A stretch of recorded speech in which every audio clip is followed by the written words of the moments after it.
Alright, what's going on, guys? Back up at Grafton Archery, doing these bow reviews. This is another one that I'm pumped for. If you've watched my videos, you know I've been shooting the V331, and today's video is going to be all about the V3X 33.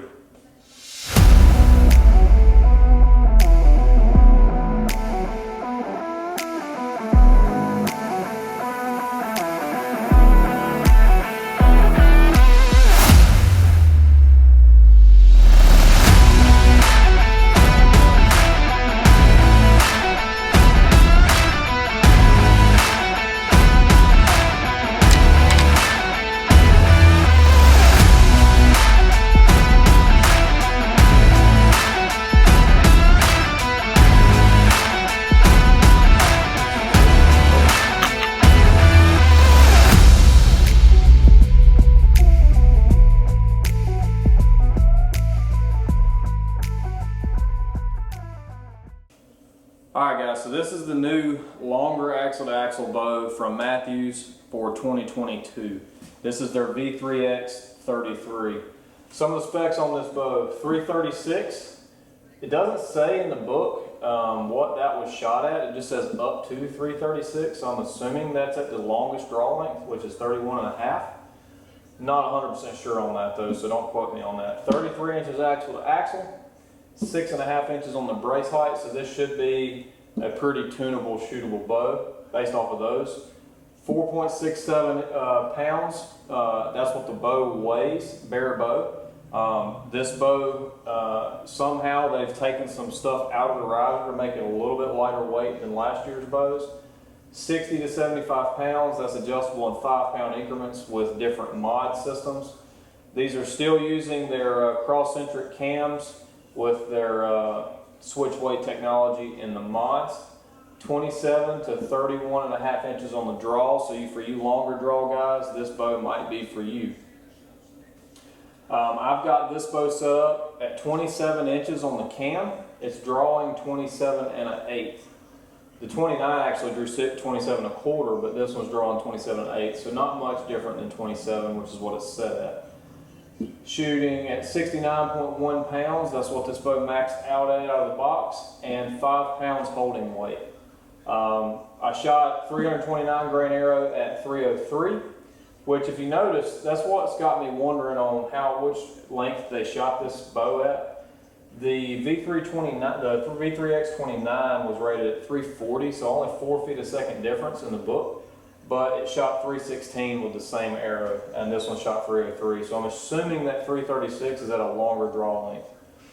So 430 grain arrow shot 270. My 456 grain hunting arrow shot 264, and a heavier 554 grain shot 243. So pretty consistent throughout the different arrow weights there. So let's talk about some things that's new to this year's bow. So if you'll notice, you've got these tiers or tabs on each cam, and that's for the new SAS or stay afield system that Mathews came out with. One thing you'll notice this year is Mathews put a lot of time, money, and energy into accessories and to making these bows into like their own little system. So with the SAS system, you just loop it over the tiers on the cams. You'll take a little bit of weight out of the limbs, so you'll take like I think Mathews says 4 or 5 turns in the limb bolts to take the weight off the limbs themselves.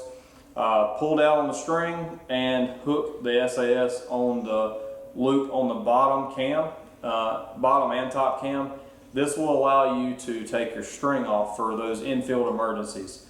You can also do a cross pattern from whichever cable you need to take off. You can go from the bottom loop, squeeze down, go to the top loop, and that will allow you to take that cable off, and then vice versa with the other cable.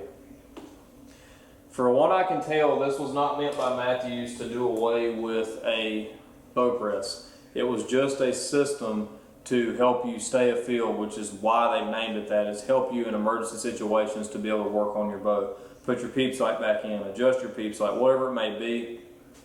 That's what it was designed for.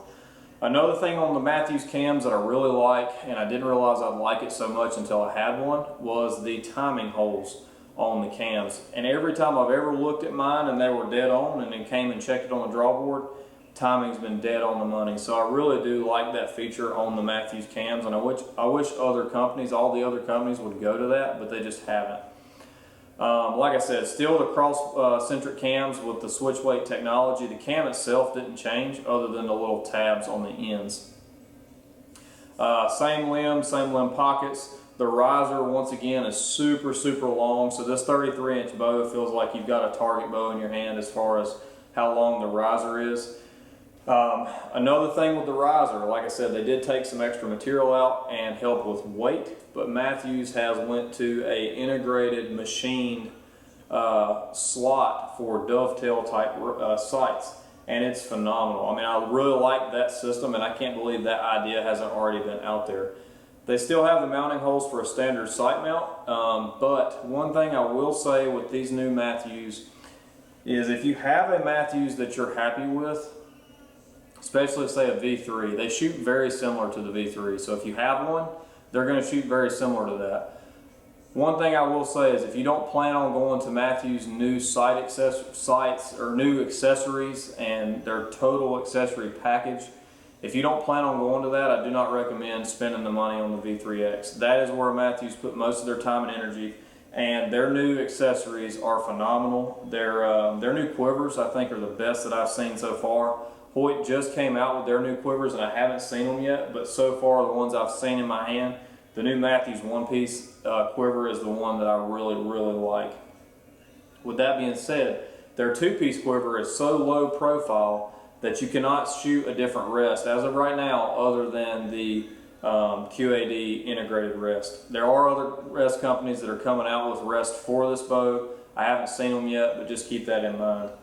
But as of right now, you have to shoot that integrated rest, or you'll have to shoot like the one-piece quiver. It sticks out just far enough you can still shoot a standard rest.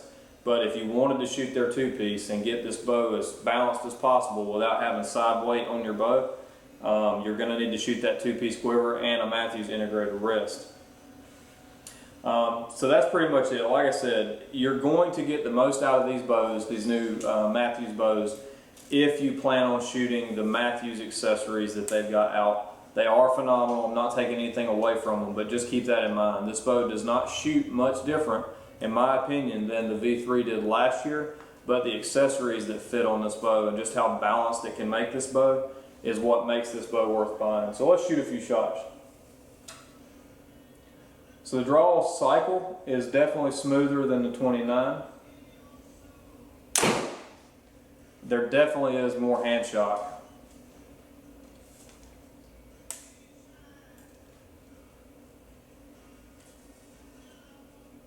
There's a lope on the end, boom, right there.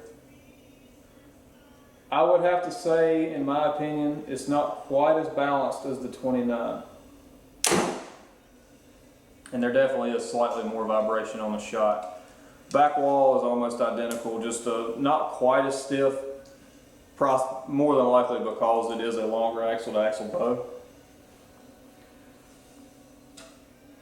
And that's the hardest part for me on the Mathews, is if I draw it so smooth that I don't have that tink on the end,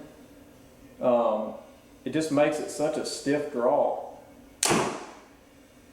It's not a harsh draw, it's the way the Mathews cams stack up. It's smooth throughout the draw cycle, and then at the very last, like 2 inches of the draw, it gets really stiff and then it lets off. So I'll show you here one thing that, so that's definitely smoother than the 29.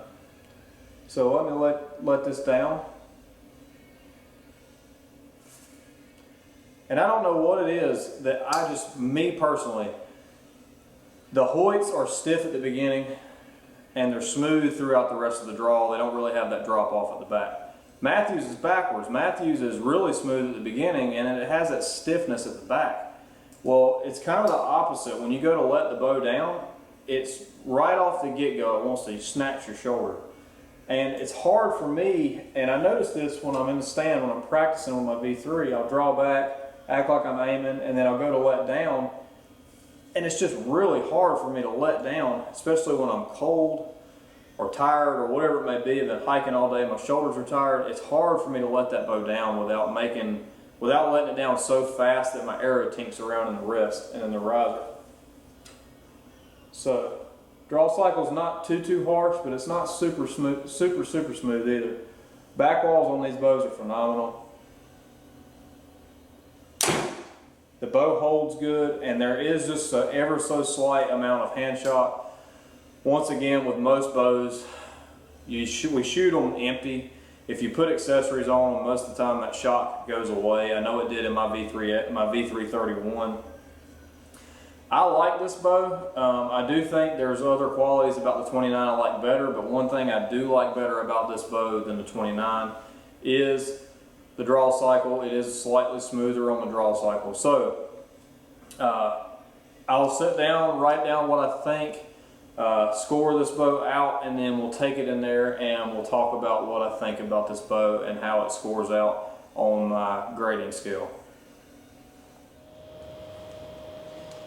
Alright guys, so I had to go home and change. Well, I had to go home and sleep actually, and meet up with my grandma for supper last night. I was a couple hours late already, so I decided to head out before I finished up these videos. With that being said, let's talk about my thoughts on the new Mathews V3X 33. This was a really good shooting bow. It wasn't my favorite, but it did shoot really well. I think this bow is going to be phenomenal for you guys that have just a little bit longer draw length, or for you guys that want a longer axle-to-axle bow. This bow is only 33 inches axle-to-axle, but because this riser is so long, it feels like a super long, it feels like a target bow, honestly. And I think it's going to be a really good shooting bow for this year. I think it's going to be a popular seller. Once again, the machined riser for your dovetail sights is awesome. There are a few manufacturers that don't fit, but there are those manufacturers, most of them are trying to get a dovetail fix that will work for these bows, so that is a work in progress.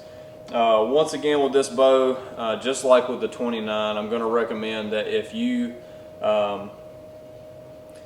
already have a newer model Mathews, like a V3 or something like that, and you're happy with it, I don't know that you're going to notice a big difference in the bow itself unless you plan on going to the full new system, the Mathews quiver, integrated rest, which there is supposed to be some other manufacturers like Hamskea are supposed to be trying to come out with a rest that will fit these bows along with the two-piece quiver.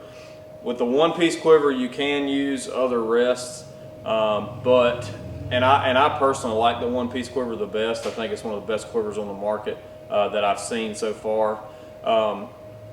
One thing about it is these bows are super balanced already.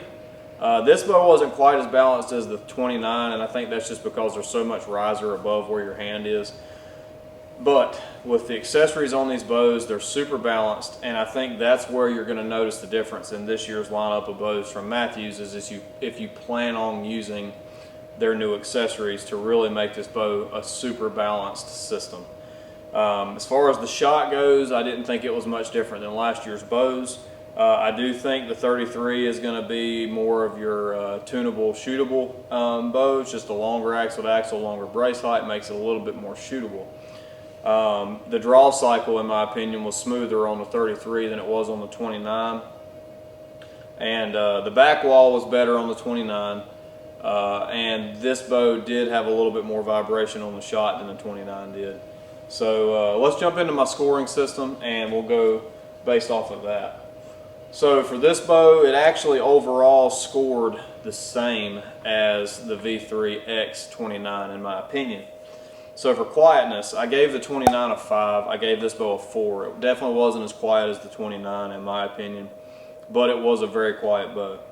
Vibration, the 29 I gave a 4. This one I'm giving a 3 because there was definitely more vibration in the shot than in the 29. Back wall and hold, I'm still giving this bow a 5.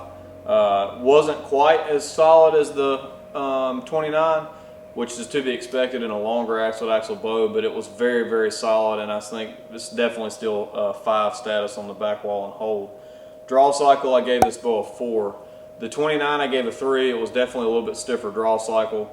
The 33 was about the same, but it did have a little bit less of a harshness to it. So I gave it a 4. It wasn't the best draw cycle. It was pretty on par with other bows that I've shot in the last couple days. The shootability and tunability, I gave this bow a 5. I gave the 29 a 3. And this bow kind of really is in between a 4 and a 5, just because it still requires the shimming and things like that.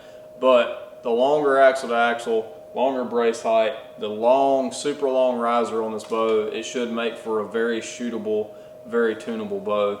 So I gave it a 5. I do think it's above average on as far as tunability and shootability. Balance, I gave the 29 a 5, but I gave this bow a 4.